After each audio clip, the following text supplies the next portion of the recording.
I'm excited to share with you all that I've contributed a chapter to the newly published Anxiety Relief Handbook. The handbook provides a unique window into 11 highly effective complementary therapies for you to sample on your quest to ease anxiety. The ebook is available on my website, happynurse.com.au/anxiety relief handbook.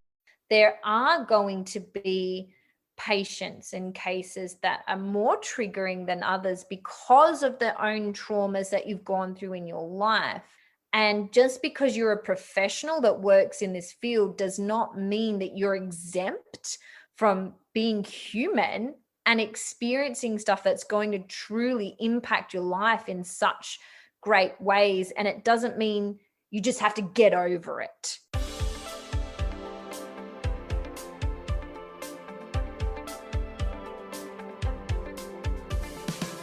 Welcome to the Happy Nurse podcast. Nurses are the backbone of healthcare, always there to care for strangers as if they were one of their own, often forsaking special moments with their own family in order to ensure another's loved one is being cared for. As nurses, self-care is essential. I am Elena Mullery, nurse educator and self-care mentor for nurses. I'm an RN with 20 years of clinical experience. I have first-hand experience of stress and burnout. It was this experience which led me to develop a passion for personal development and pursue the study of mindfulness, meditation, hypnotherapy, and neurolinguistic programming. Each episode, I will be promoting self-care strategies to those who always care for others. I have broken self-care down into 5 aspects: mental, emotional, physical, spiritual, and indulgence, to make it easy to ensure all your self-care needs are being met. Each episode, I will interview nurses and self-care gurus from around the world to help you with each aspect of your self-care. Welcome to the Happy Nurse podcast with Elena Mullery. Hi everyone, welcome to this episode of the Happy Nurse podcast. Now, today's episode is a bit different to some of the others. I often get asked if I could do some work to help other first responders. So the police often ask me, so do teachers, so do firefighters, paramedics. It's being recognised that it's not just nurses who need to prioritise their self-care. It's all of us who are first responders and on that front line. And being exposed to these traumatic and stressful situations on a regular basis. So it got me thinking, and I thought, why not get my buddy Michelle Powell, who is a trauma recovery coach, to join me and have a chat about the traumas that we do face as a first responder and the impact it's taking on us and the toll it's having on our mental health. So today I've invited Michelle to join me. Now, for those of you who haven't listened to any of the previous episodes with Michelle Powell is an internationally recognized holistic health practitioner, and she specializes in trauma recovery. Now, Michelle has been a wellness professional since 2003 and has trained the rich and famous on the exclusive Hamilton Island. Michelle's also the author of 3 times Amazon bestseller, The Mastery of Wellness. And she takes people from their lowest to being genuinely happy with a strong focus on the totality of wellness. So I'm really excited to have this conversation with Michelle today.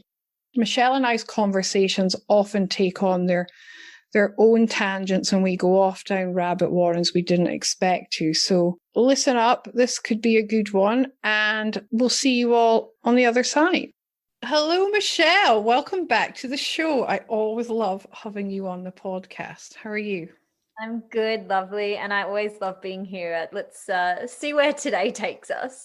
Yeah, our conversations can go off on great tangents, but they're always very well received by my listeners. So yeah, I love hanging out with you and doing this.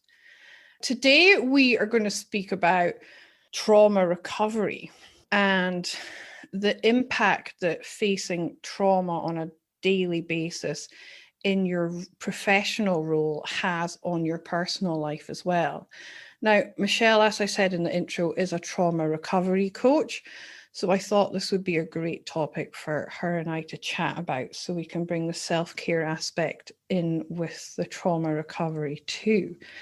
So Michelle, what are your thoughts about those of us who work in roles who are dealing with trauma on a daily basis and how it's impacting our personal lives as well? I really love this conversation because I think this is such an important thing to discuss, because so frequently those that are working, directly or indirectly in relation to their job with dealing with trauma and traumatic situations, there's multiple things that I see happen. Like there's almost a desensitization that occurs, but there's also a constant state of stress that's happening there too. And I feel that this is a really great way to, discuss this too, because with your own background and experience, maybe you can even share with some of the listeners some of our conversations that we've had of recent. Yeah, it's funny because I never really think about it, and I'm sure a lot of those listening are the same, but I was recently downloading to Michelle after a particularly stressful day at work, and I was like, but that's just a day in the office for me. And she's like, Elena, nothing about that is normal. Stop normalizing what you've been through. And I went, well, actually, it's not. But I said, in my life, it is normal. But I think that's where we then become predisposed to things like vicarious trauma and compassion fatigue, because we are normalizing these stressful and traumatic events and maybe not dealing with them appropriately because we downplay them. Yes. And I think that was, probably an important way to start some of this conversation, because what you were sharing with me, I was sitting there like bug-eyed, like, are you like, I know from your role that those are normal things that you would see plenty of times, but the average person, that itself, like one of those situations alone is a traumatic event. But you guys are compounded one after the other, after the other, after the other, until it's like, oh yeah, that's just a normal thing. And you're in this constant state of stress without really being able to grasp that fully, because there's an expectation of just being able to handle that. Yeah, and I think that is a big part of it. It's that unsaid expectation that is there, and that it is just part of our role. And I mean, I had Cameron on the podcast last year, and we were talking about the importance of debriefing. And I think that comes into this as well. If you want to go back after this episode and listen to the debriefing one, there is one there. But it was having that conversation with him that I realized how important debriefing is and how maybe we should be using it a lot more in our practice. And it's not just debriefing in the clinical setting, it's downloading on a coach or a therapist, or just journaling about it. It's reflective practice. It's trying to get these events from the day out of our heads to free up space for other stuff to come in. And I know myself, I struggle with it a lot, because obviously we're all tied by registration and confidentiality, and there's only so much that you can share. So it then puts the burden back onto us, I feel, because we have got all these laws around just what we can share. So I think that's where downloading with another professional or within your team can be very beneficial. Yeah. And I think that's important, but I feel from what I experience with coaching people in this space is there's almost a fear of that debriefing because of judgment of, oh, you're not handling it that well, because there's this expectation to almost be robotic and just be able to handle all of these things going at you. and, a harden the F up mentality sometimes. And I don't think that's helpful. Like, I think that it makes people want to, restrict and be like, yep, I'm sweet, I'm okay, instead of actually debriefing properly. Yeah, and I think it's that vulnerability of seeing that you're not okay that people still struggle with these days. And also that they don't want to ask questions because they feel that they should know the answers. And there's a lot of fear around it too. Yeah, that expectation again, for sure. If you enjoy meditating or you would like to give meditation a try, why not head on over to happynurse.com.au/meditation to download my free guided meditation for stress and anxiety relief. It's 12 minutes of pure self-care. I also feel like it's kind of important for us to touch on, the trauma aspect and the first responder aspect too, because you being, in your role as a nurse, how many nurses do you think you would work with that would actually put themselves in that category of being a first responder? I myself, until we recently had a chat, didn't really see myself as a first responder because I'm not out there in the blue lights or whatever.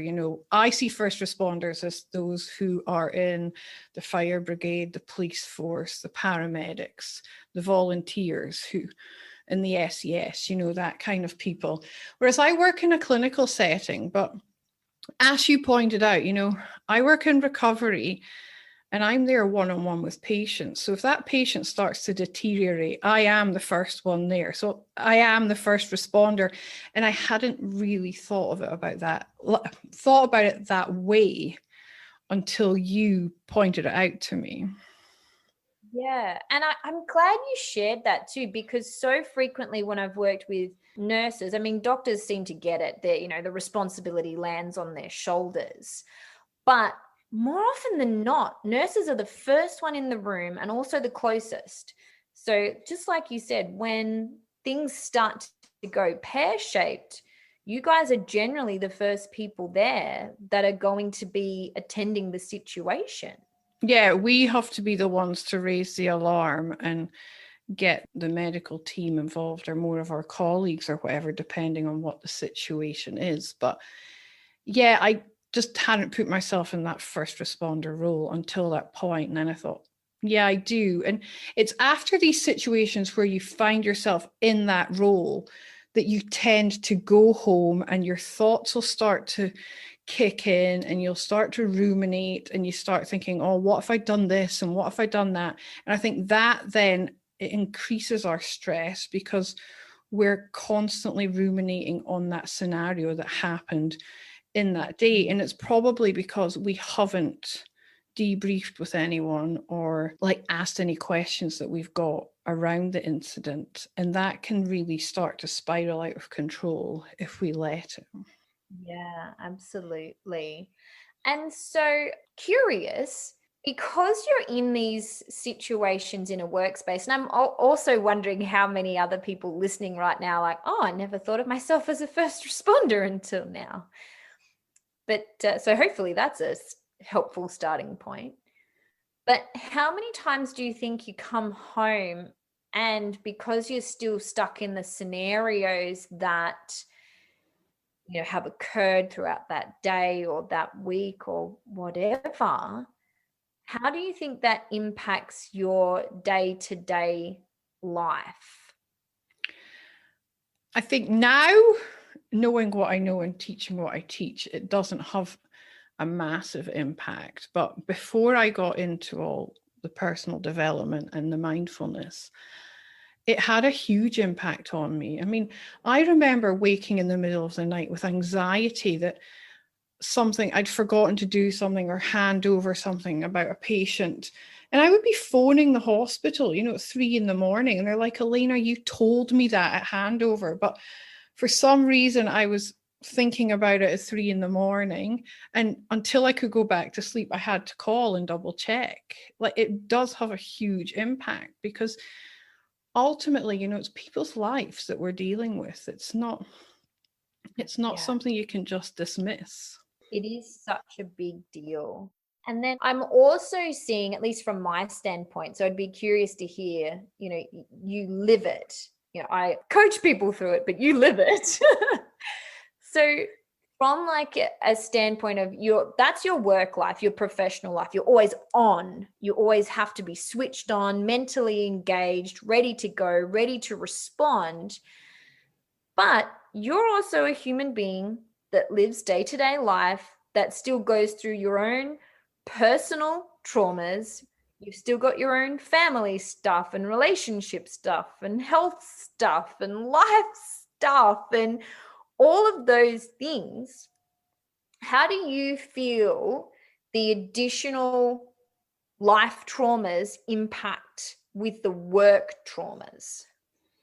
I think they all have a compounding effect, and that's when we can start to see phenomenons like compassion fatigue and vicarious trauma, because all of our own personal stuff is adding to what we are seeing at work. And there's only so much one mind can take, and that's when we start to filter out what we see as, something that we can kind of remove from our minds, and it will be the stuff that's not as personal, if that makes sense. So, we will start to normalize what we're seeing on a daily basis at work, like these traumas. And that's when the compassion fatigue starts to kick in, and we start to lose compassion and empathy towards our patients who are experiencing this trauma, because we're busy dealing with our own stuff. So we don't have the emotional capacity to be present for these patients who are also experiencing stress and trauma. Yeah, for sure. I think because you're discussing these, and maybe not everyone's familiar with what they are, do you want to unpack what those fatigues are?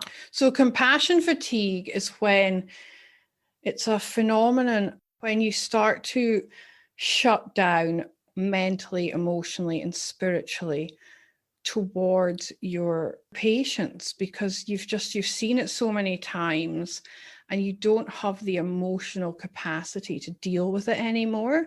You lose all that compassion and empathy that you once had. And vicarious trauma is when you are caring for someone who has been through a very traumatic event, and you also take on the stress of that patient because you are sympathizing with them, and when you're constantly dealing with people who are like experiencing a lot of trauma and stress, then it does start to play an impact on you, and you start to take it on yourself without even realizing. I'll put the proper definitions for them both in the show notes. That's just ad-libbed off the top of my head right now.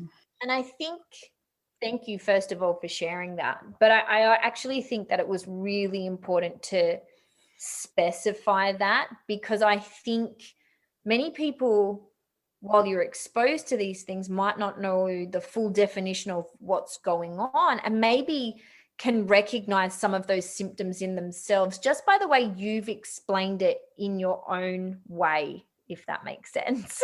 Yeah, totally. And I can see times in my career when I've maybe been teetering close to the edge of the compassion fatigue. And I'll share something personal as well. I mean, as a lot of you who listen to the podcast regularly know, I lost my mum and my brother in 2 separate road traffic accidents within a few years of each other, back in my late teens, early 20s. My first role as a nurse was in orthopedic trauma.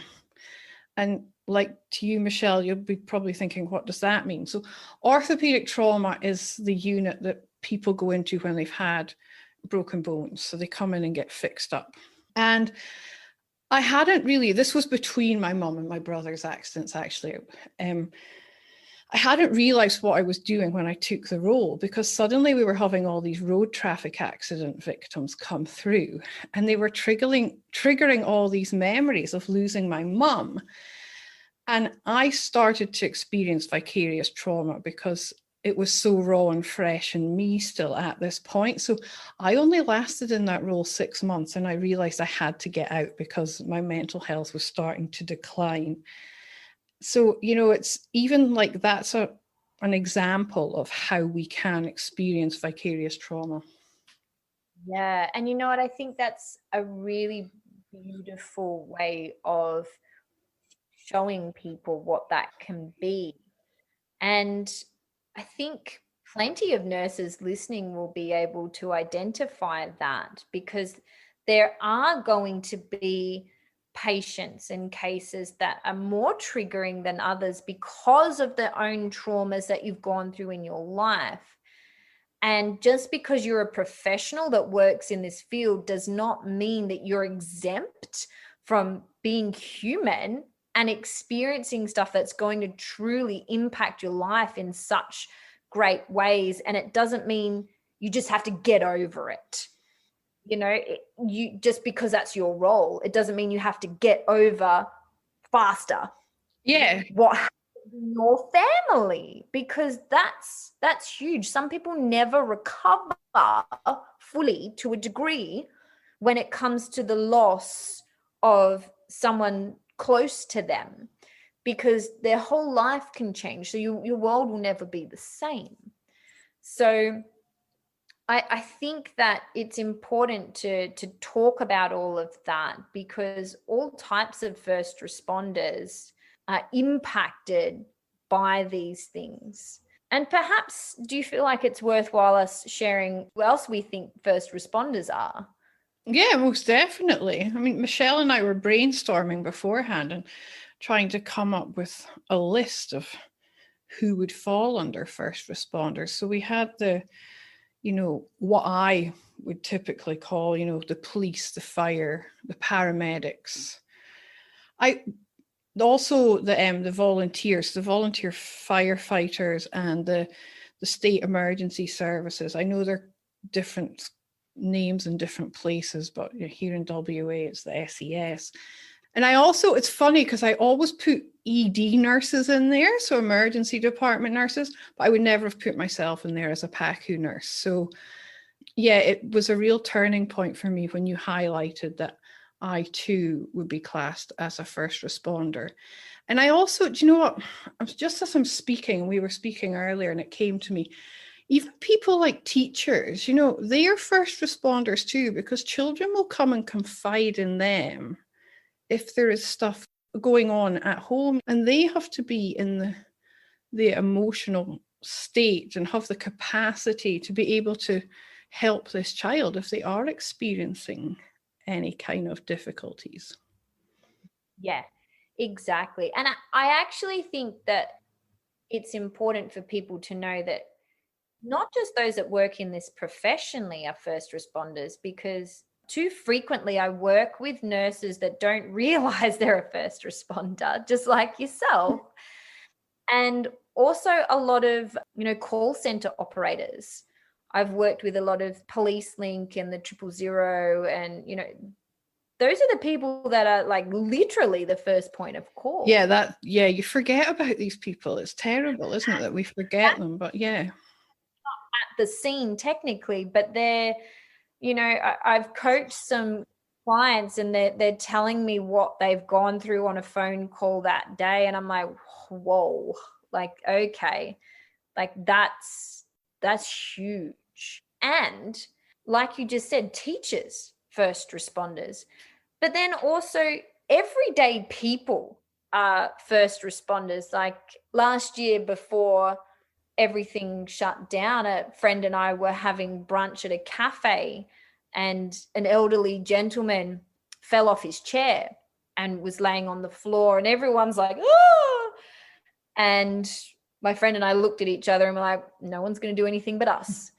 And so because her and I've known each other for so long, we just both took 2 separate roles, and I organized the ambulance and I organized this, that, and the other. And she took care of keeping him still and keeping him calm. And then I was looking after his wife and making sure she was okay. And, so we managed the entire situation until the ambulance could come and take over.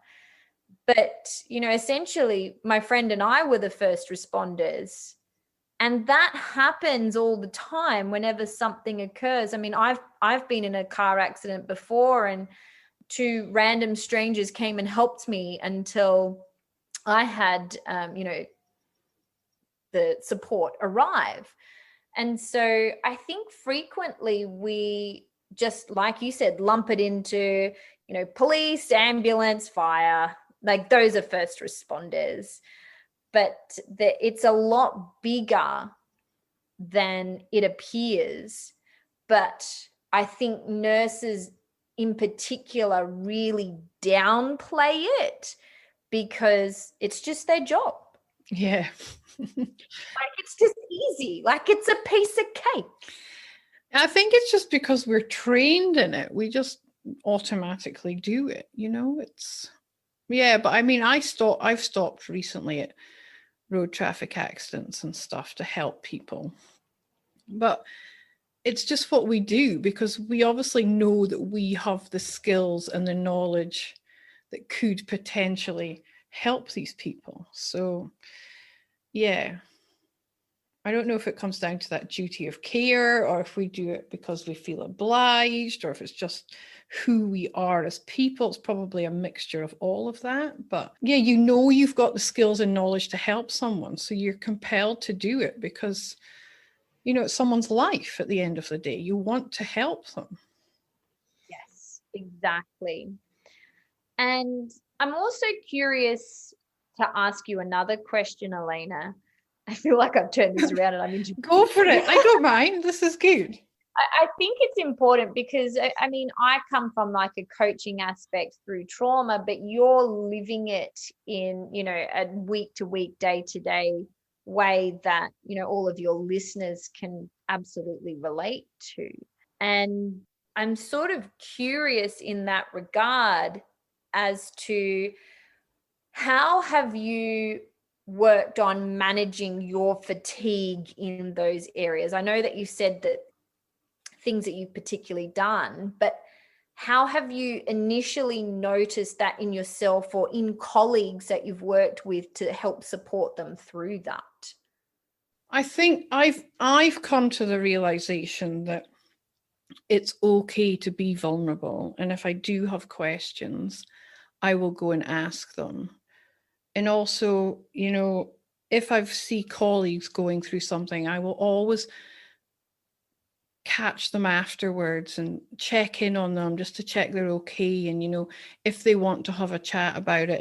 And I will only listen, I'm not going to offer opinions or advice unless they ask for it. And even then, I'll probably encourage a lot of it for them to go off and ask questions of the appropriate people rather than coming to me, if that makes sense, because then I'm projecting my opinion onto them. But I do always check in on my colleagues, especially if we've had something untoward happen in the unit. And I think that's the thing. As nurses, we do tend to do that. We stick together. We've got each other's backs most of the time. And it's going back to that debriefing, and anything that is stuck in your mind, going and investigating and finding out and just looking for that, even if it's just reassurance or validation that what you did was okay, or asking any questions around what could I maybe have done differently if this situation was to arise again. But the thing is with us, when it comes to what we call codes at work, we have to do this training at least once a year where we go into the simulation and it all happens. So it's almost like it's pre-programmed in our brains as to how to respond to the situation, because we do all these drills of it regularly. Mm-hmm. It's part of our registration. It's part of our duty of care to our patients, and an obligation in our roles as well to our employers that we undertake this, what they call mandatory training. So I think we obviously, because we do that, that also lends us to kind of normalize these situations. Mm-hmm. Yes. And so do you think sometimes there's a desensitization? Because I from my perspective in my coaching role, that's what I see an awful lot. There's such a big desensitization because, for example, police officers, I work with a lot of them that have seen so many domestic violent cases just in one day alone. And then there's also almost a desensitization there. And, it's similar in all different types of roles. Like there's that desensitization because you're exposed to it so much more than anybody else would be. And I truly believe that it takes a certain character to be able to do that, because you do need to genuinely care about people. And so I think, fundamentally, there's such a heart space of giving there. But then I wonder how much that impacts like the personal life in your family relationships, in your friend relationships, in your romantic relationship and relationship with your children, because you're seeing things that not everyone is exposed to. So it's a very long-winded way of me asking you, how do you think those situations have impacted your personal world? Yeah, going back to something you said at the start, and how we almost are desensitized. I don't think I'd call it desensitized. I think that we just downplay the impact it's having on our mental health, and it's that accumulative effect. We tend to just kind of think, oh, it's just part of the job, we just have to get on with it, like you were saying. And we do, we downplay the impact it's having on our mental health. And it's probably not until we are taking it home with us and it's starting to affect our relationships with our significant others or our children or anything else outside of our professional lives that we will actually realize what's going on, and we'll start to wonder why we're feeling the way we are. And it's not until you start to actually sit down and unpack it that you realize that a lot of it could be coming from situations you've experienced at work that you've just pushed back to the back of your mind, and they're all starting to compound and have an effect on your everyday life. Yes. And I think one of the big key words from that is downplay. And what I see frequently is you even downplay it to yourself first and foremost. Like you're like, no, I'm fine. And it's kind of like the straw that broke the camel's back. And then something happens and it's generally in the personal life. And then it's like, wow, I'm really not fine. And I haven't been fine for a long time. And so I think that, circumnavigates us back to that getting in control and that self-care to be able to address it before you get to that breaking point or that burnout point. Yeah, definitely. I mean, I've burnt out twice, and I can see, the first time I burnt out was just as I left that role in the orthopedic trauma ward. I'd obviously realized that I couldn't work here. It was triggering too many memories. And within a month of leaving there, it was almost like I had the space to be able to process what had just happened. And I had my first breakdown. I mean, I was 20, my dad found me sobbing on the bathroom floor uncontrollably one morning, not knowing what the hell to do with me. But it was that compounding effect. But finally, I felt like I was free and I could, how our minds do that? It's when we stop and we actually change the situation that suddenly it all comes flooding to the front and you're ready to release it. So yeah, I mean, as you all know, I've burnt out twice, but it's realizing the impact that our professional lives are having on our mental health, as well as everything that's going on in our personal lives, because it's all compounding. I don't know how you work with clients, Michelle, but when I'm working with clients, I talk a lot about the subconscious, and I see it as a filing cabinet, And it gets to this point that filing cabinet drawer is fully open. There's all these lever arch files stuffed in there as hard as they can go. And suddenly they all just explode out because you can't fit any more in. And it's all got to come out somewhere. And that's kind of how I conceptualize what's going on in our head, so that people who are very visual can kind of understand what's happening. Yeah. And I think it's also important to note that not everyone has, a breakdown or a burnout emotionally like that.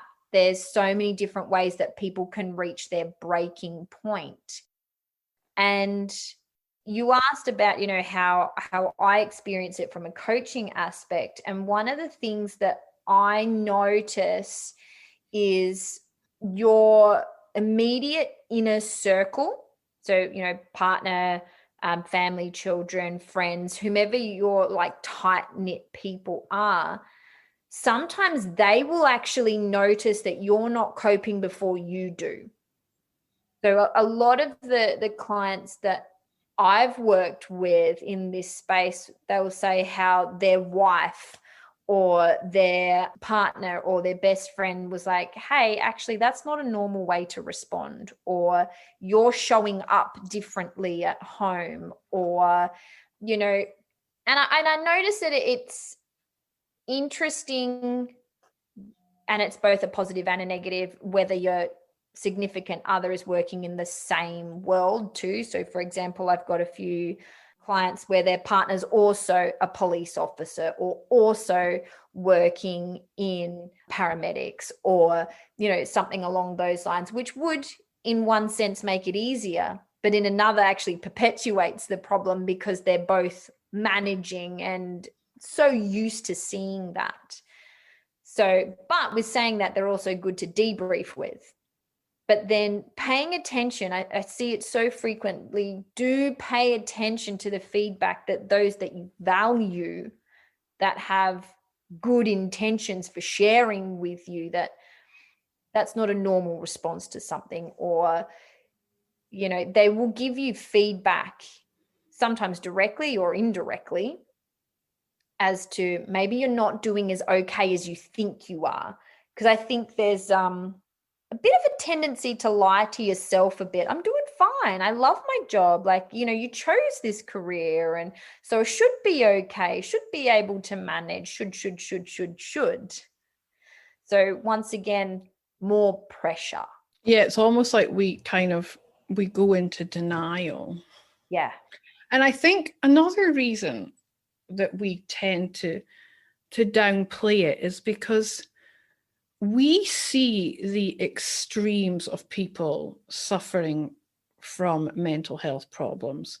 So we downplay our struggles in relation to theirs, and think, mine's nothing compared to Mr. Jones in bed 2 or whatever. And I think that's something that I know myself as a nurse, I have tended to do in the past, because I'm like, my problems are nothing in comparison to some of the patients that I've looked after.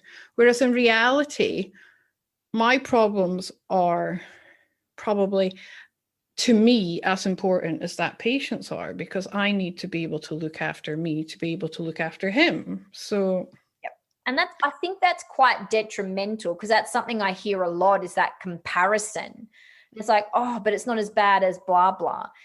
But no, there is nothing to compare to. But exactly what you said, because you're seeing extreme ends of things, you're comparing it to the utmost extreme. And that's not a place that you want to be comparing. Yeah. I tend to guide people away from comparison completely. The only person you can compare yourself with is who you were yesterday, and same with your life. But when it comes to that comparison aspect in the roles that first responders and nurses are doing, I think it's a really dangerous game to play, because it really can mess with people's mental and emotional health, because what they're experiencing in their life isn't as bad. No, it doesn't quite work that way. Yeah. And I didn't realize I was doing this until, it was years into my career. And then I thought, no, like you said, the only person I can compare myself to is who I was yesterday. You can't compare yourself to anyone else. And your mental health is your mental health. And it's important that you look after it. And I think, yeah, comparison is very dangerous. But I think it's something that I wasn't aware I was doing it. I think it's a subconscious thing that asked nurses, and I don't know, I'd love to hear your feedback from the nurses that are listening. Do you find yourself maybe doing this too, but you're not aware that you are? Because I wasn't completely aware of what I was doing at the time. It wasn't till I kind of really sat down and thought about it. And I was like, why do I downplay stuff? And then I realized it was because I obviously have seen the extremes, and my problems are minuscule in comparison to some of the patients I look after. So, yeah. I think that's a beautiful question to put out there and to get people to be a little bit self-reflective. Yeah, because I think it is a lot of it's subconscious. We don't realize we're doing it. No, 100%, because it's just how you guys survive in what you're doing. And it's what probably predisposes us to vicarious trauma and compassion fatigue, like we spoke about earlier in this episode. We've kind of come full circle. And these things are very, very real phenomenons, and they're impacting more and more of us. In nurses alone, burnout's at 40%. And that figure is from 2019. So that was before we entered into this current pandemic climate that we are in. And that's adding an extra layer of stress to everyone's life, especially those who are first responders, because it's a very real thing that we're dealing with on a daily basis. So that has a compounding effect on top of everything else that we're experiencing in both our professional and our personal lives. Exactly. And I think that's important to mention too, because this was prevalent before the pandemic occurred, but it's even more important now because you guys are hit so much more with so many more things to think about and manage and handle. So, anyone that's a first responder is dealing with this additional pressure and additional stress because of the pandemic.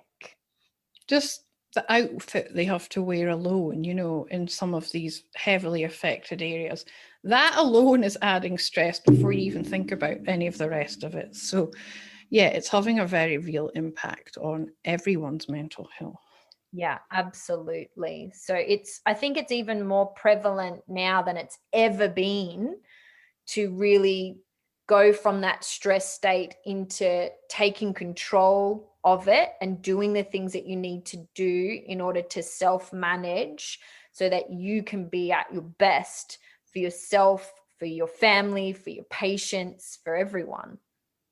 Yeah, most definitely, because we all want to have happy and healthy personal lives and professional lives. And if we're not dealing with what's lurking in the background of our minds, then it's going to stay there lurking and affecting us until one day we're forced to. So it's best, I always think, to address these things through choice, not through necessity. Yes, address it while you're in control of it, as opposed to waiting for it to rear its ugly head, so to speak, and be in control of you. Yeah, because you don't want to go there. I've been there. It's not fun. So like I'm deeply passionate about helping nurses and first responders to prevent burnout, because it's not a nice place to be. And I don't want anyone to have to go there that doesn't want to. I don't think anyone wants to. Not want to, need to, sorry. Yeah. That was the wrong words. And I think it's something that everyone's on that slippery slope too with being in this particular workspace, and because you do it for love. And so if we can help manage that and care for that better, I think it just helps everyone, because you guys are so beautiful at giving, and there needs to be that receiving too, and self-nurture, so that, you know, we're all looking after one another, so to speak. Yeah, most definitely. We all need to help each other out and offer ourselves and our colleagues and loved ones that same compassion. You know, we're so good at giving the compassion and empathy to everyone else, but sometimes we forget to give it to ourselves and offer ourselves that same level of compassion that we so freely give to others. Exactly. Yeah, so that is why Michelle and I have had our thinking caps on, and we've been collaborating in the background. I mean, as a lot of you know, I've had a bit of a hiatus over Christmas. I've had my boys at home for the summer holidays, but I have been working away in the background. And Michelle and I are really, really excited to bring to you a program that we are collaborating on and bringing together. It's called Stress to In Control, and we are launching it mid to late February. So Michelle, do you want to jump in and share a bit more about what we're going to be offering? Yeah, I'm super excited about this too, because it's so needed, you know, with everything that we've been discussing today alone, let alone all of the stuff that the listeners are going to be like, oh, yes, I hear you.